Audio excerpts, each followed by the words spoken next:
Hello, everyone, and welcome to the PTA Plus podcast, the show for physical therapist assistants who want to grow professionally, stay inspired, and celebrate everything that makes our profession extraordinary. I'm your host, Katie Sutton. Today's guest is Rachel Winthrop, a physical therapist assistant at the Minnesota VA Medical Center. I hope I said that right, whose career spans acute care. What's that? Minneapolis VA. Minneapolis. Oh, I'm sorry. Did I say that? I said Minnesota. I can't even get my own intro right, or your own intro right. But your care spans acute care, cardiac rehab, Parkinson's and movement diseases, amputee care, and about 1 million volunteer leadership opportunities through APTA. Rachel most recently returned from volunteering at the Special Olympics, where she joined physical therapists and physical therapist assistants from across the country to provide care and support for incredible athletes.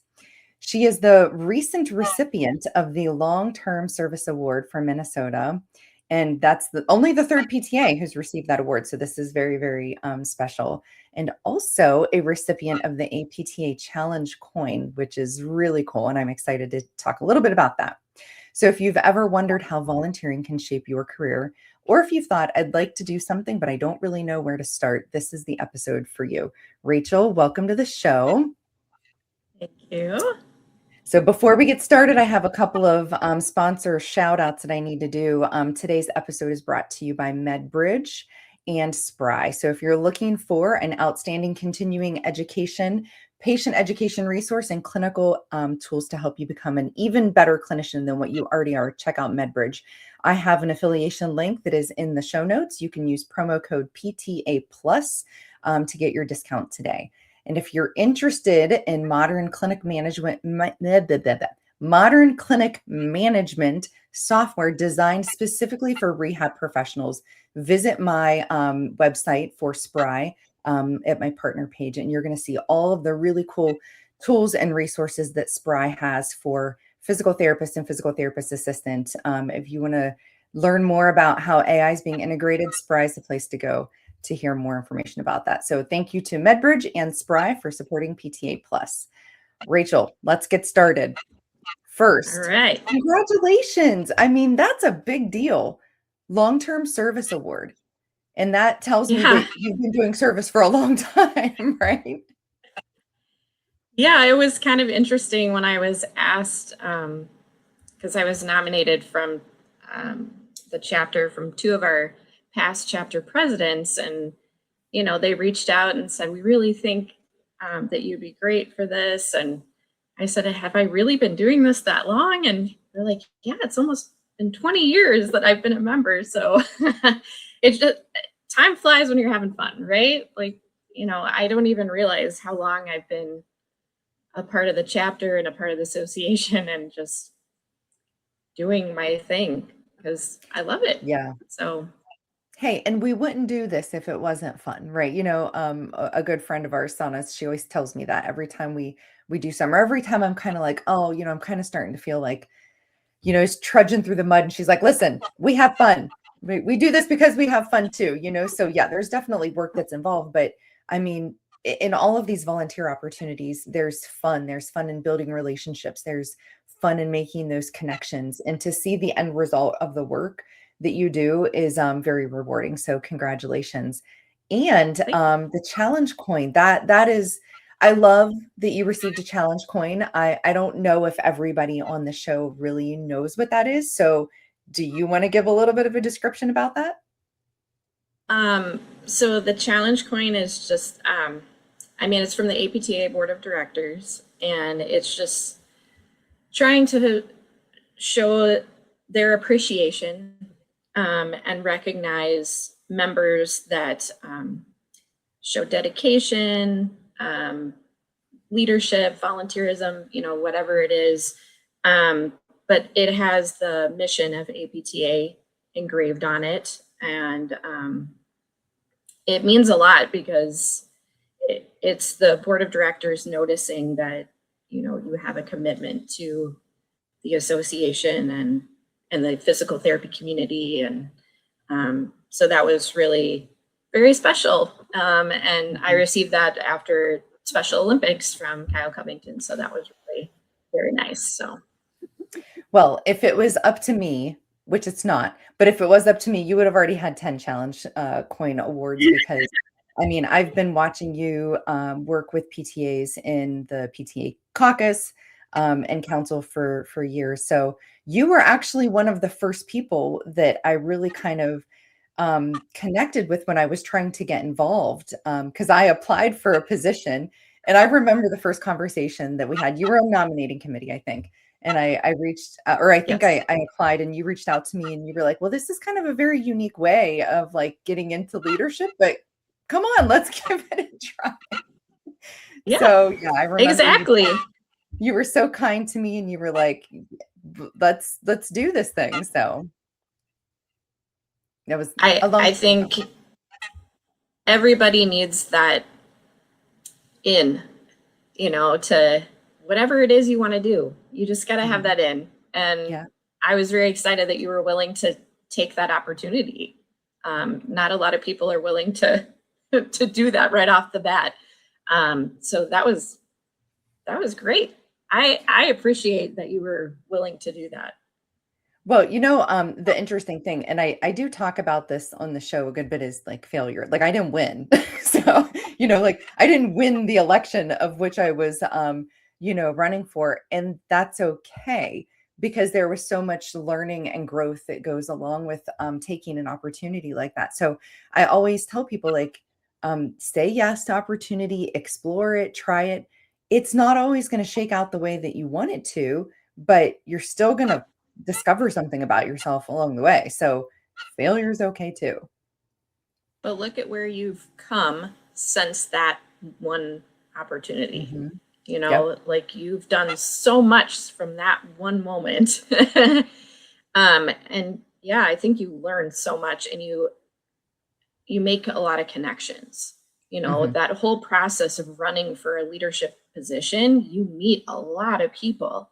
Yeah. And that is probably one of the best things about it is that now you have all these connections and they're to PTAs that are all over the country.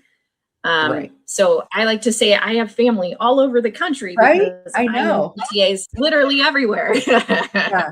I think it's so fun to think that like right now you and I could both reach out to like at least 10 people and have all of these connections and resources to everything from tools for patient care to where's the best restaurant to eat, like in this Yes. city or state or whatever, anything like that. So it's a really cool Yeah, thing to have. I had a PTA coworker, this was years ago, but she was like, I kind of just want to go work somewhere else for a while. And I was like, well, where do you want to go? And she's like, Alaska. And I was like, I know someone in Alaska. And so I reached out to my friend and I was like, I have a PTA that I work with that wants to come work in Alaska for a bit. Done. Everything was set up. Like it Wow. was great. So Wow. yeah, it's amazing the connection and I love it. I love saying I have family everywhere and they reach out, when they hear something good or bad, they'll reach out and be like, how are you doing? And that feels really good to know that there are people out there um, that are like-minded. And I mean, PTAs, we're a great breed. We are. We We have are. so many different backgrounds and we Uh-huh. come from so many different places and it's really fun when we get together at conventions and things and get to talk about what's going on in our world. Absolutely. Well, speaking of your world, tell everybody a little bit about what you do. You have a very fun, unique job, I think. So tell us a little bit about like, okay, what got you into physical therapy? What are you doing now? Um, so physical therapy was I kind of got into it in a bit of an interesting way. My mom was a special education teacher for orthopedically impaired kids. She worked for the public school district in Omaha, Nebraska, and she was the head coach for Special Olympics for the district. So that's how I also got into Special Olympics. But but my mom, her kids were in wheelchairs or had orthotic devices. And I loved helping out in her classroom. She had an OT and PT that were in her room. And so that was the fun part was I would help with Special Olympics. She would have me come and be an assistant coach if we went to the district meets, if we went to state. I always went to state at Creighton University, I think since I was in 4th grade. And so, I loved working with her students. And I said, I want to be a teacher. And she said, no, you don't. So she said, we need to look at what you actually like about, what I do. Mm-hmm. And I got involved in Omaha Volunteers for Handicapped Children when I was younger. And so what they would do, this was a great organization. They would pick up kids and take them to a pool so they could have adaptive pool therapy. They had a picnic at the end of every year where they'd pick the kids up in these classic cars and drive them around. And so I got involved in that when I was really young, and I'd be in the pool helping wheelchair students, get in the pool and get some exercise. And they were my friends because they were my mom's students and we were kind of around the same age. And I even did some stuff like I was a para one summer in a severe and profound classroom. And my mom's like, I think you really like the more physical aspect of working with my students. So she connected me with her PT that was in her room. So I got to shadow them and do some of that. I also had grandparents that had Parkinson's. So I saw my grandmother went to have one of the first DBS surgeries in Kansas. And so I went along and kind of watched that whole thing. So I had 2 different kind of perspectives growing up that really got me excited to work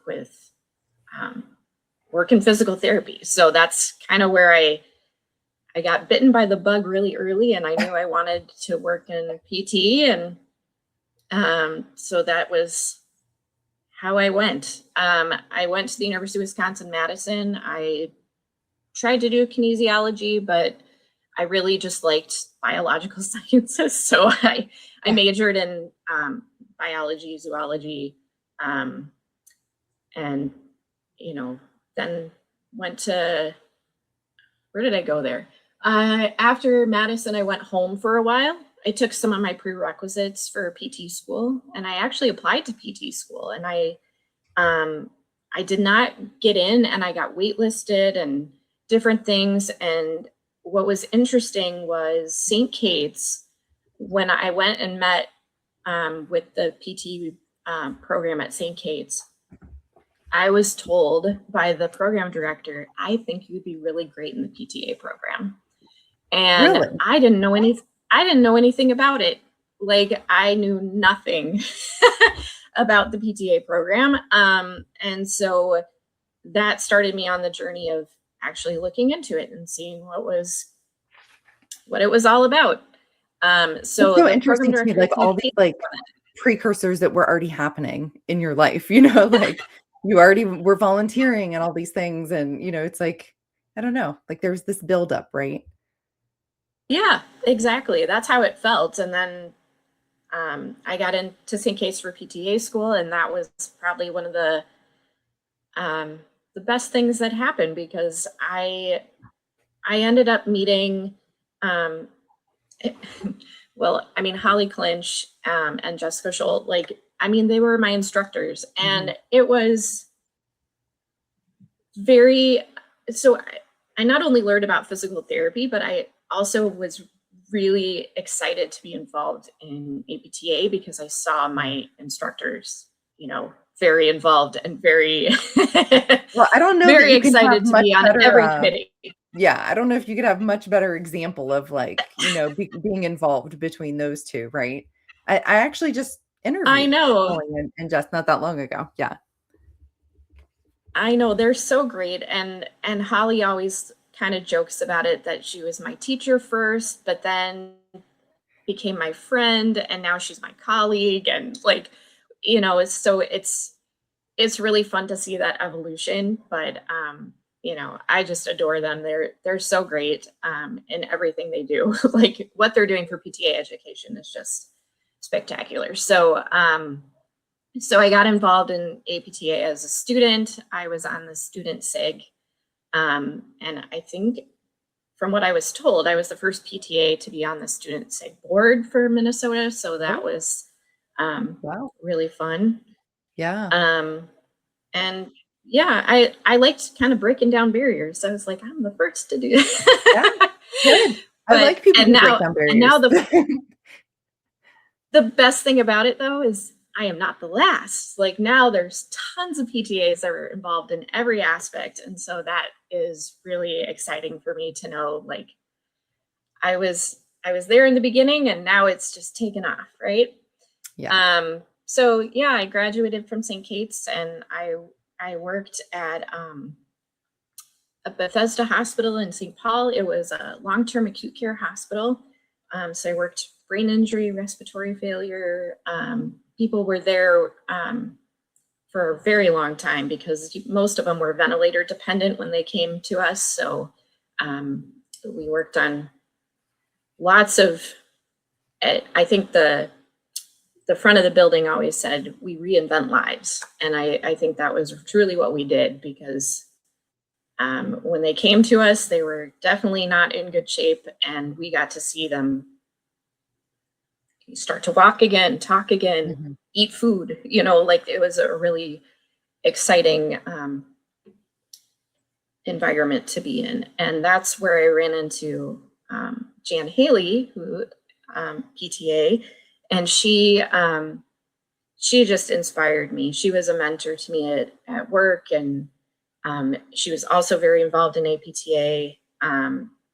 She was doing some of the like early PTA caucus stuff. It wasn't even the PTA caucus then, but she was involved in that. And so she kind of encouraged me to get involved in some of the APTA PTA specific things. And so that was really great that I had her at work to teach me different NDT techniques, but then also to talk about how I can be more involved in APTA as a PTA. And then the pandemic happened and my hospital turned into a full COVID hospital for a few months, and then they closed down. So I was looking for my next path, where I was going to go next. And so I reached out so I was the federal affairs liaison for the PTA caucus. So I did a lot of federal advocacy going to Washington, D.C. And one of the FALs for the federal section, she was a friend of mine, and we would go to DC every year together. And I reached out to her and I said, I need a job. And she was at the Minneapolis VA. And I think at that time she was the assistant chief of PT. And so she said, it's not a super glamorous job, but it's a good job, and you'll get your foot in the door and you'll like it and you'll want to be here. So that's how I ended up I got to the Minneapolis VA that way, and I was hired as the SPRY PTA. So if you're not familiar with the SPRY program, it was an early mobility walking program for veterans that are over the age of 65.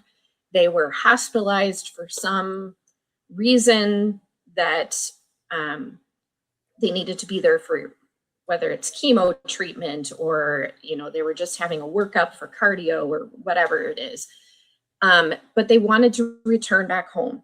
So the VA was noticing in some of their research that veterans were getting deconditioned while they were in the hospital receiving other services because they didn't need physical therapy, but When they got there. they were getting there because they were in the hospital for a prolonged amount of time. And so they started this walking program. And so that's what I was hired for initially. And so there was a PT that would do the SPRY consult and then put them on my schedule. And I would just literally walk with these guys and just get them moving because they needed to be moving so that they didn't end up not going home because now they're too deconditioned to get back.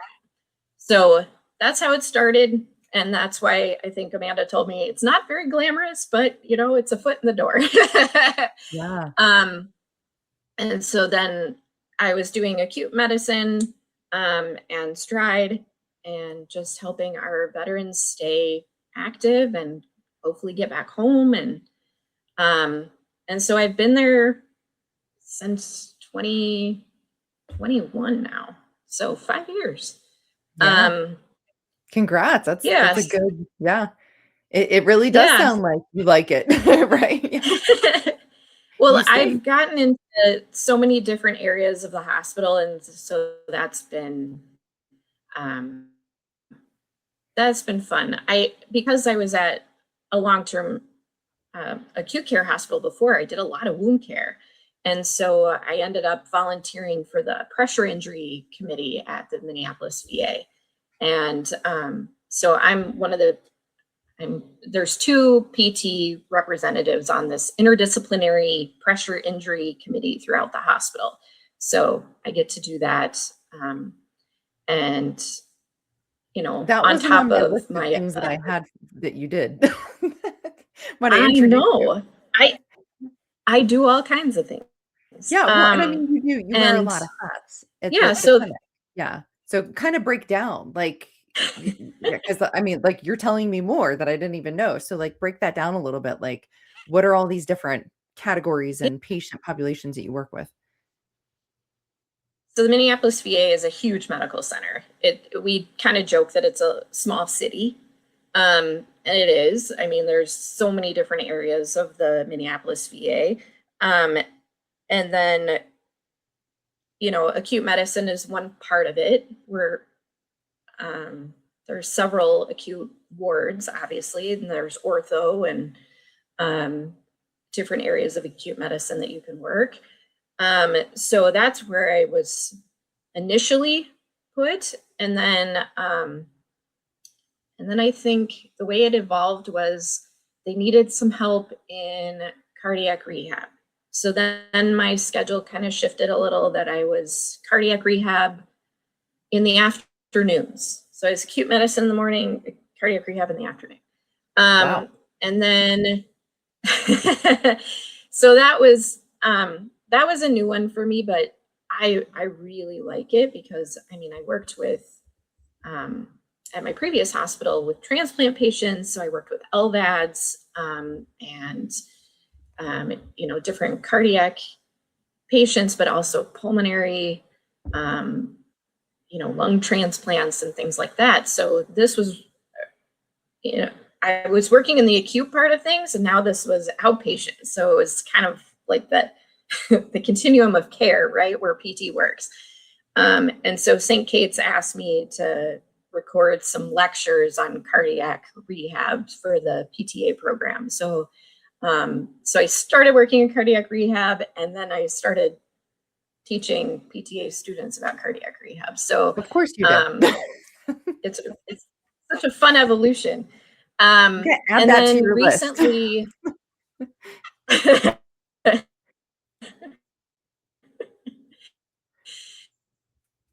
recently I was asked to help out the Parkinson's movement because they were having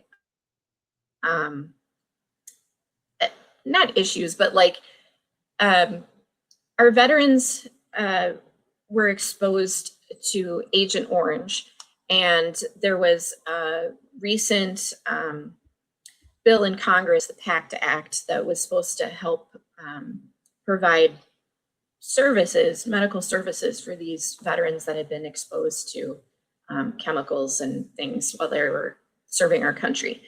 And so Parkinson's is one of those things that falls under that category of Agent Orange exposure. And so we have a lot of veterans that come in for these movement disorders. And we have a great clinic at the Minneapolis VA. And so the PTs were feeling like we're just not getting to these people as frequently as we would like. So the PT would do the initial session, and I don't know how most clinics do it but with Parkinson's, it's like a yearly thing. Annually, they come in and get checked out to make sure that they're still doing well. And so the PTs were doing that, and then they were like, well, we think they should do like LSVT big or power or whatever.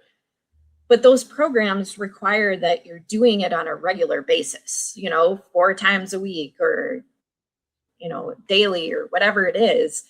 Those prescriptions were hard for the PTs to be able to manage with their schedule. And so they asked me if I would do the follow-ups because at my previous hospital, we had a Parkinson's clinic where I had been trained in LSVT big and power for Parkinson's. And so I had that in my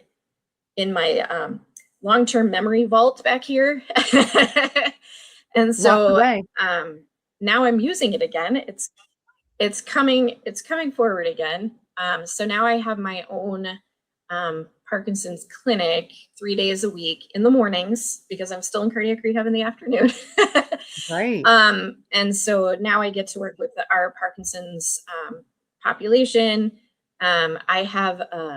It's really fun. We have these, Minneapolis VA has these tentacles throughout Minnesota because we have these community-based outpatient clinics all throughout the state. And we like to reach all the veterans throughout the state, wherever they are. And so the clinic has these wellness groups that they do on telehealth. And so the fun part for me was that as a federal affairs liaison, I've been going to DC and talking about how telehealth is really important and how we can provide service to people that would not have the opportunity. See how all this and the VA has been doing it for years. So they have this really great network of being able to reach out to veterans in wherever they are. So I do a wellness class on telehealth. On Tuesdays, I have my group and I have 15 veterans that we do. Really, it's almost like a high intensity interval training for Parkinson's. So it's big, it's loud, we're moving, and we don't stop moving for the entire class. So it's really fun. And so I do those groups, and then I have my clinic where they come in and see me for a brush up on their LSVT, or we're using some of our different PT techniques to get them moving bigger and reduce falls and all those things. So so I do wear lots of hats. I get to do lots of fun things. And right now I'm working in amputee care because our amputee therapist that had been at the VA for over 20 years, he just retired. And so we're trying to figure out how that works in his absence. So yeah, working with amputees. I literally get to do everything, and I think it's amazing because I know you asked me when we were talking before, like what I love about working with veterans. I mean, these guys are amazing, and sometimes we have women veterans, rarely, but we get them, and they're amazing people. They've had such a life. I mean, they've been through so much, they've done so much. And my grandfather was in the Air Force, so I always say to them, I'm like, thank you for your service. And, it's unbelievable what they've done for our country and what they've given up. And the stories you hear from some of them are pretty unbelievable. But they're just fun to talk to. Like when I was doing Stride, we would just walk and talk. Like we'd tell each other stories and they'd tell me about their life and where they lived. And so that's really great because that connection, just talking to some of my 90-year-olds at the hospital, my goodness, they are just the best. They want to move. they want to move. They've got things to do. So it's really fun to get to know them and be a part of their journey because they've obviously been through lots and they want to get home. They want to get home to their people. So that's what I love doing. I love being part of the journey with them. And with Parkinson's, especially, like you get to know the family because it's a family affair when someone has a movement disorder and they need help with a lot of things. But, I try to teach the caregivers, you're their cheerleader now. You've got to just cheer them on. Like they can do it. So it's fun to be part of that and get to know them. And so yeah, it's been a journey for me from where I started and where I am now. And I like all my hats that I wear because I get to do something different almost every day. Like it's not a monotonous thing that I'm doing this every day. I always try to explain that to students that like, if you're not happy or somebody who might be feeling a little bit of burnout, if you don't like what you're doing, we have the opportunity to change, like we have the opportunity to pick something different. And that's what's really beautiful about healthcare and our profession is that you can step to a different path pretty easily, with a little bit of, I'm sure that some of the new things that you had to learn when you went to the VA, that learning is also fun. Learning gives you motivation. Learning gives you incentive to try something new. So don't be afraid to learn that new skill and do that new thing because you don't know what kind of a door it's going to open for you. So yeah, I think that's encouraging to know that like, hey, you had a job that you loved. I remember when you told me you lost your job, like you didn't not like your job. It's not like you didn't choose for that to happen. But now you found something and there was a learning curve and you tried something different and look at all the things that you do now. It would probably be easier for you to tell me what you don't do. Like tell me the one thing you haven't done yet. For me, it's home health. I've never done home health. So I always tell people, I'm like, I've done a little bit, maybe not an expert in all these different settings, but the thing that I have not done is home health. Can't tell you what that's like. I think that's the fun part about PT. Like you can work anywhere and there's some things I would never do. And that's okay because there are people that would do that. And there are people that don't like what I do and they're like, I would never do that, So I actually, one of my PTA friends, she worked in outpatient forever and she loved outpatient. And she's like, I could never work in acute care.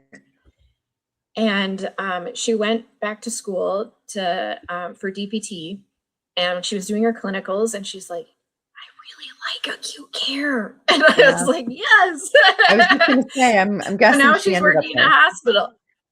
Yeah, she ended up in a hospital and she's like, I love it. I love it. And it's like, yeah, see, like there's just these different little niches and you don't know until you try kind of thing. But yeah.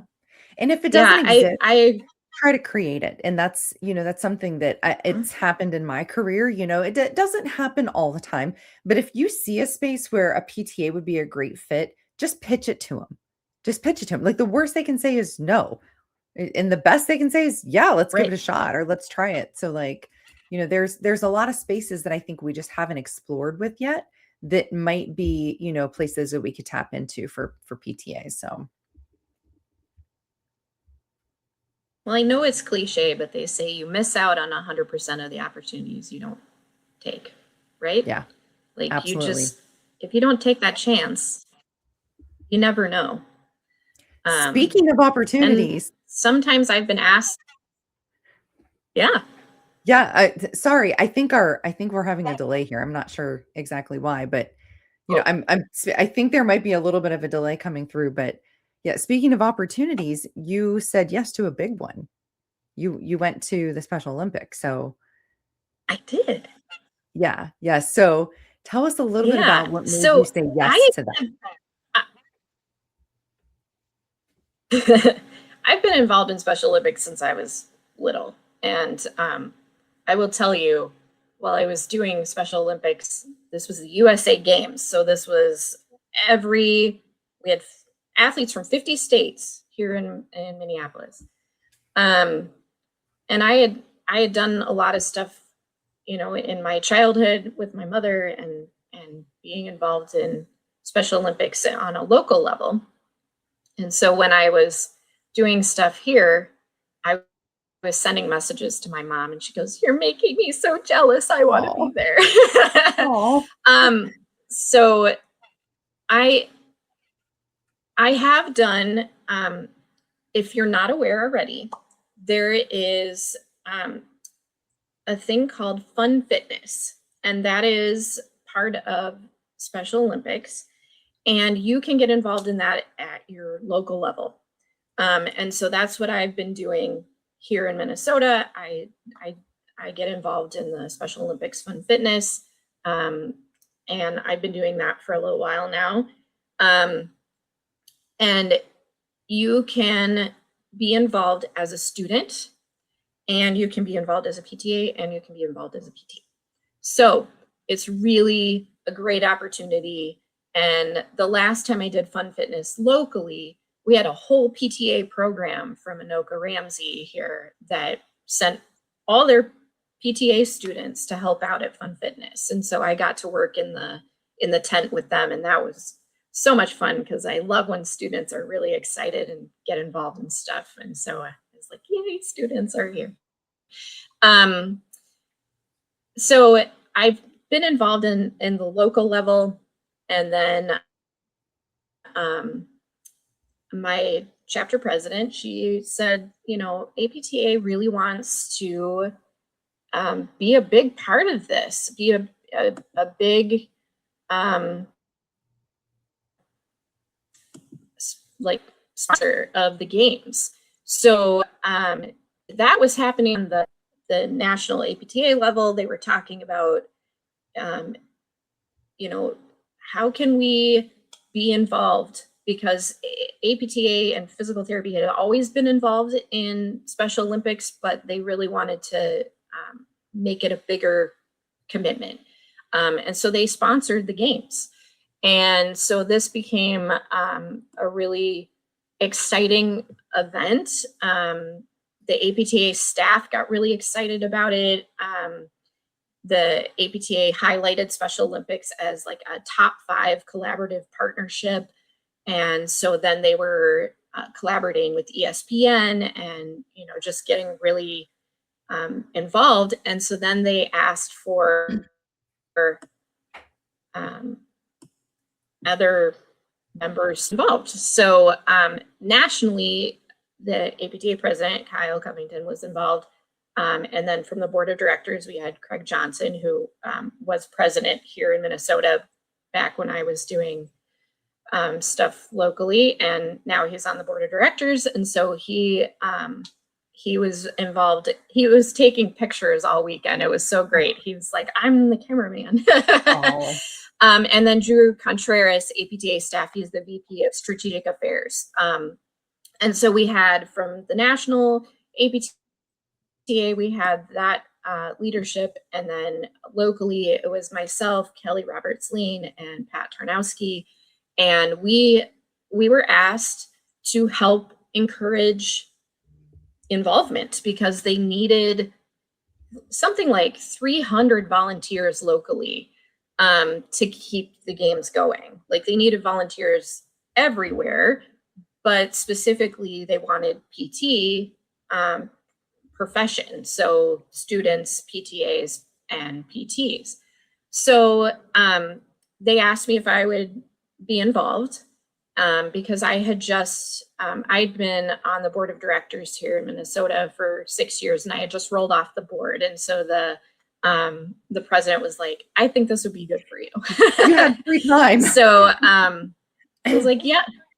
I was like, yay, I would love to. I really want to. And so Kelly and I, we set up a table at our spring conference, and we had tablets ready to go. And we said there are 5 areas that PTs, PTAs, and students can be involved in the games, and we need you. So sign up for something. And so I'll tell you the different ways that you can be involved, because this is really exciting. So when I was brought on as a, I forget what they called us. I have to remember what they called us. It was Ambassador. I feel like that's the name that you always get for something like that. Ambassador. Honored guest. We were honored. That's fun. One of the events I got to go to was the Healthy Athletes ribbon cutting. And so the Healthy Athletes is part of Special Olympics. Healthy Athletes is this amazing program that provides free health screenings and education to our Special Olympics athletes. And it's part of every, like, even locally, they have a bit of the Healthy Athletes program. They may not have all 9 parts of it, but there's always something. And fun fitness is part of that. And that's what physical therapy falls under. But there was, at the ribbon cutting, Maria Shriver was there. And so I got to meet her. And, you know, what Eunice Shriver and what that family has done to keep Special Olympics going and just elevating it to what it is, you know, I thanked her for just continuing to carry the torch. But so the Healthy Athletes program has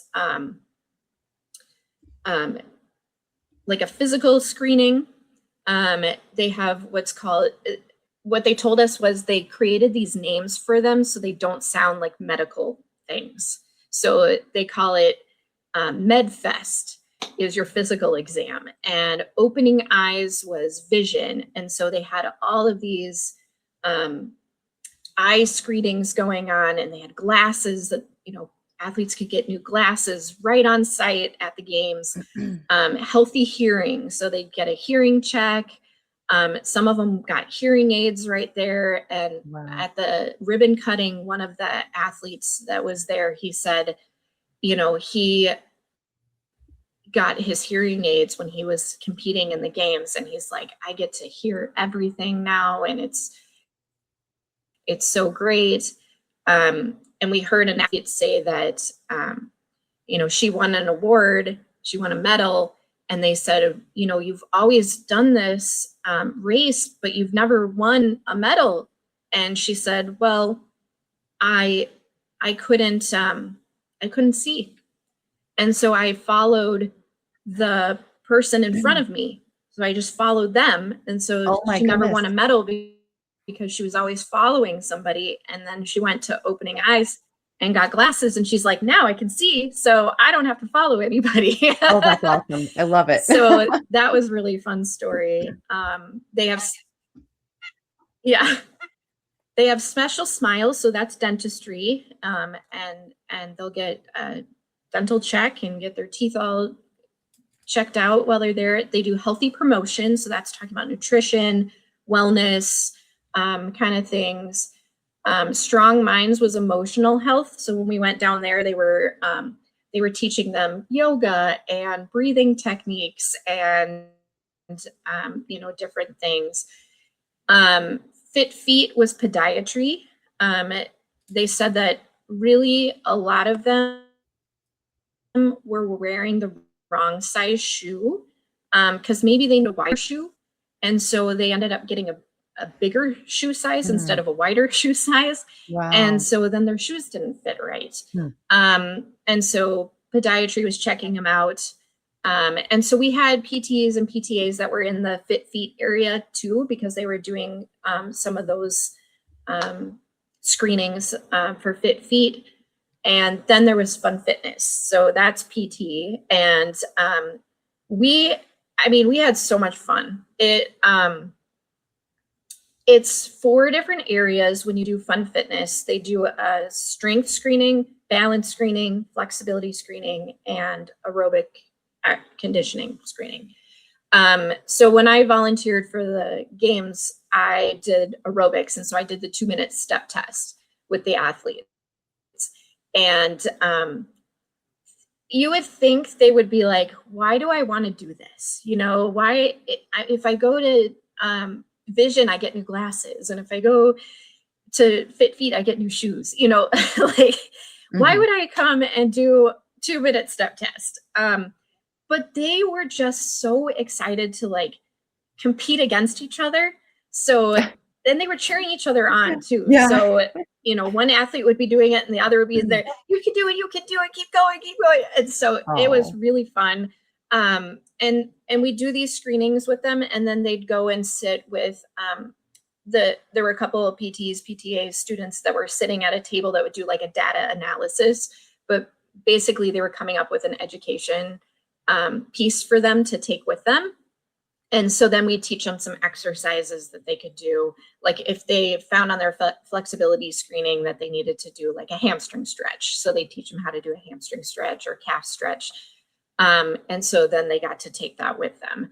So it was really fun to be involved. And what was even better was we were having computer issues the first day. And so the tablets that they were using to kind of track all these screenings, it wasn't working. And I think honestly, it was that there was in the building with all the healthy athlete stuff going on, there was no way that you would have all those tablets working. And so we were kind of down for a while where we couldn't do anything. And so then we were just hanging out with the athletes. They were telling us about their sports and what events they had coming up. And one athlete was just so excited to show us he could do push-ups. So we were cheering him on while he was doing push-ups. And, so it was downtime because we weren't able to do what we were there to do, but we were just having fun. Like we were just having fun getting to know the athletes. And yeah. You know what's so interesting though about what you said, you're talking about they would go and have their eyes and their ears checked and their feet and all of that. So like they were coming away if they needed it with something, right? So, they come away with something that they can touch, see, and feel, right? But we give movement. And, I think that movement is harder for you to see it as like a tangible asset, right? Until you don't have it. And I think that you just like explained physical therapy, like in the words that you described without even knowing that you did it, because we don't give glasses, we don't give, shoes, we don't give hearing aids or anything like that, but we're giving movement. So again, like you gave something to them, you gave them flexibility, which is going to enhance their performance, which is going to make them happier athletes. Apply that to anything in any setting, right? We're giving movement, and movement is still the medicine, right? A medicine. Yep. Movement is medicine. Yep. I think, this was really exciting for me because I love working kind of interdisciplinary. So I loved that it was a very interdisciplinary kind of approach to athletes' health. And they said, it's sad because you think that because they're Special Olympics athletes that they would be getting a lot of care, but they're not. A lot of them are missing out on certain things. They said there were a lot of health disparities that they were noticing. And so that's why the healthy athletes became a thing at the games. Oh, yeah. And, if you go to the Olympics, you don't get that kind of care. Like you get almost like roadside assistance kind of thing. Yeah. Versus we're looking at what are you missing? How can we help you? And if you have strength deficits, if you have flexibility deficits, if you have the wrong pair of shoes on and you have wounds on your feet now, like we're going to take care of you and make you a better athlete, but also just feel better. So that's where I was working with healthy athletes, and I really love it. And I think that if you are a PTA or a student that would like to volunteer, like look at Fun Fitness in your local area, because they have events happening all the time, and it's just a really fun way to get involved. And we had a lot of students at Healthy Athletes, and that's great because they get a taste of what they're going to be doing as a career, but it's also just hugely rewarding to be with these Special Olympics athletes that are just so excited to do PT. Like, Yeah, I mean, they how just exciting. want to do it. Like, Yeah, they're there, they're excited to move. They love the fact that they can move and they can do these things, and that's something that we should all embrace a little bit more is, our health, our wellness, our ability to move and do those things. So I think that's incredible that you had the chance to do that. I'm excited. I'm going to get the chance to work at the Senior Olympics in my local area coming up here in a few weeks, and that's another area that I don't know that a lot of PTAs recognize it's available to them as well. We'll be doing, I think it's called safe training, and I'm sorry, I don't have it in front of me right now, but grip strength testing, muscle length testing, balance, all of that. They'll be doing all kinds of different testing for those senior athletes as well. So yeah, lots of ways that we can get involved that are not always like things that you think of right off the top of your head. And I think that a lot of times people believe that these opportunities to volunteer take a large time commitment, right? And what you did, it was like, I mean, you were literally at the Special Olympic Games, like that was a big commitment. But what would you maybe say to somebody who is like wanting to get involved, but like they're like, I don't know, that's a lot of time. Is there another way that I can serve that doesn't require that kind of time? Like, what would you say and encourage other PTAs to do? in regards to Special Olympics or just volunteering in general? Any. Yeah, any. Yeah, there's just like there's every area that you can work in PT, there are several different areas of volunteerism. And so find something you enjoy, find something that gives you that spark, and then reach out and find out how you can be involved. So, if it's, for me, it was, I love Special Olympics. And so I like to stay involved in some way. So I, looked it up and said, where can I volunteer in my area? And, I think there's literally every place we can be. We have that ability to, provide education on movement, but we also have that, I don't know what you call it. It's almost like we have that caregiver approach where it's really easy to just provide them that lending ear, that active listening kind of thing that you're told to do. But I think you can do anything, but find the thing that interests you. I think that's the biggest thing, is you're not going to really find a lot of benefit out of just volunteering for something that doesn't have a big meaning for you. So, whether it's Special Olympics, it's the Parkinson's Association, There's a ton of different areas of health and wellness in your local area. So, even I think one of the ways to really get involved sometimes is with your kids. I I mean, agree. Mhm. my kids want to volunteer and do stuff. And so I'm like, all right, what can we do? What can we do Mhm. together? So sometimes Mhm. that's the easy way to do it, because then you're spending time with your family and volunteering, and it's a benefit for both of you. Um, so yeah, I really think PTAs in general, we're very um, we find a way to reduce anxiety in people, um, and we're good at cheering them on and celebrating successes. And so you can do that anywhere. So find some place that you like, that has true meaning to you. Take your kids along and go do it. Yeah. um, yeah, for the USA games, it was a lot of commitment, but it doesn't have to be. Mhm. There's times where it's just, a couple hours here and a couple hours there. Um, and you get more out of it than you give. So I always walk away from these things and I'm like, yeah, I just spent 2 hours doing that, but wow, what I walk away with is so meaningful that it makes you want to go do it again. Right.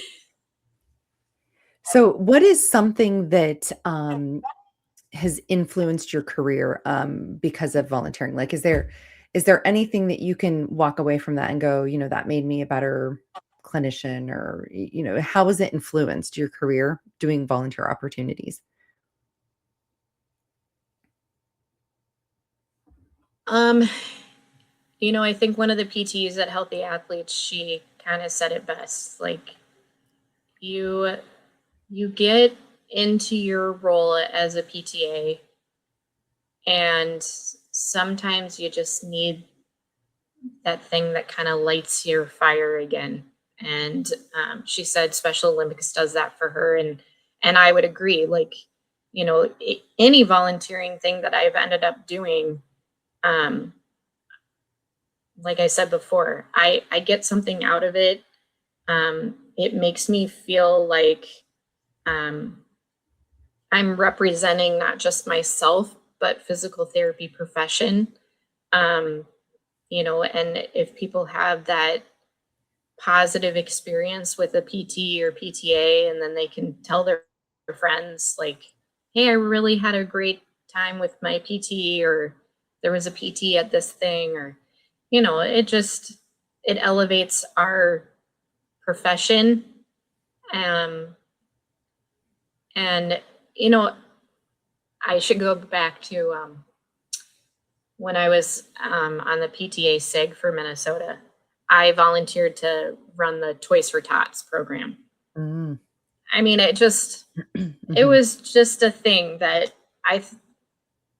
we thought that more PTs and PTAs should have an opportunity to be involved in the Toys for Tots program. And so I was coordinating all over the state of Minnesota, having different, bins out for collection.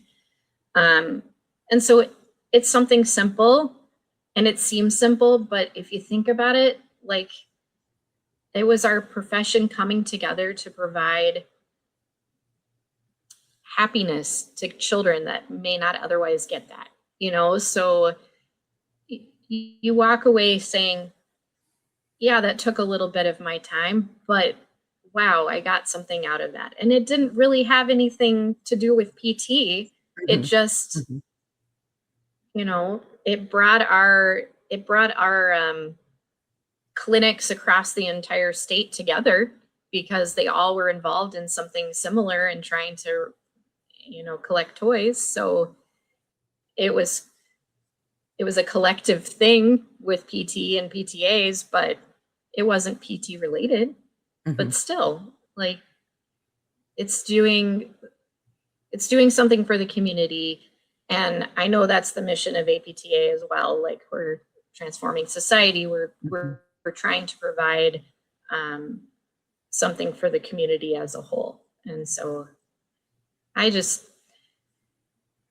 I like volunteering because it just makes me feel like I'm part of the community that I live in. Yeah. And that's so important to be threaded into that community. Rachel, every guest on the show gets to give their plus point.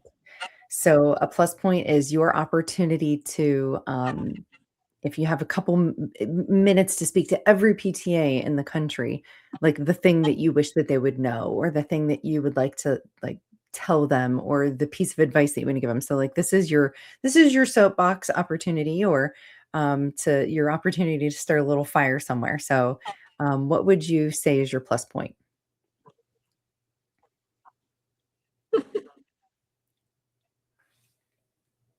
Oh, I just think PT is awesome. You know, like look at where I've gone in my career. Like I don't think any PTAs had a straight linear track. Like we kind of No. been everywhere and done everything and taken all these opportunities and I think that's what I would tell people. Like PT is amazing and it touches people in every aspect of our communities and Special Olympics in general. Like look at the inclusion and providing um, a health service for people that may not have that opportunity in the places that they live. So, you know, it's PT is just an amazing role and do what you love. Like, I think you said it earlier, like if you don't like what you're doing, there's something else out there. Um, and PTAs work in so many different areas. So um, just love what you do. And if you don't, find a better spot for you because there are so many areas that PT can help out. Um, and volunteer because it fills your cup up at the end of the day. Like even when you're exhausted working all day long, I guarantee you volunteering will make you feel like it's all worth it. Absolutely. Yeah, I think it gives you a sense of belonging. It gives you a sense of meaning. There's some purpose that goes along with that. Rachel, I really appreciate this conversation today. I think that you're a wonderful example of not only all of the different things that PTAs can do, but ways that we can stay connected to other clinicians, ways that we can stay connected to our communities, ways that we can spread the news about physical therapy and giving the gift of movement. So, all these different ways that we can impact. So, I hope that today's conversation encourages more PTAs to raise their hand, get involved, and realize that every act of service, whether it's big or small, is to strengthen our profession and to strengthen our community. So I really appreciate all that you've done. Thank you for coming on and sharing your time with our audience. I really appreciate it. This was fun. Thanks for having me. Anytime.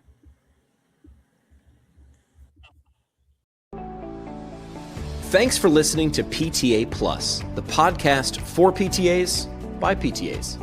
Subscribe, follow us on social, and share the show. Elevate yourself. This show is for educational purposes only. No clinical decision making should be made from its content. See you next time.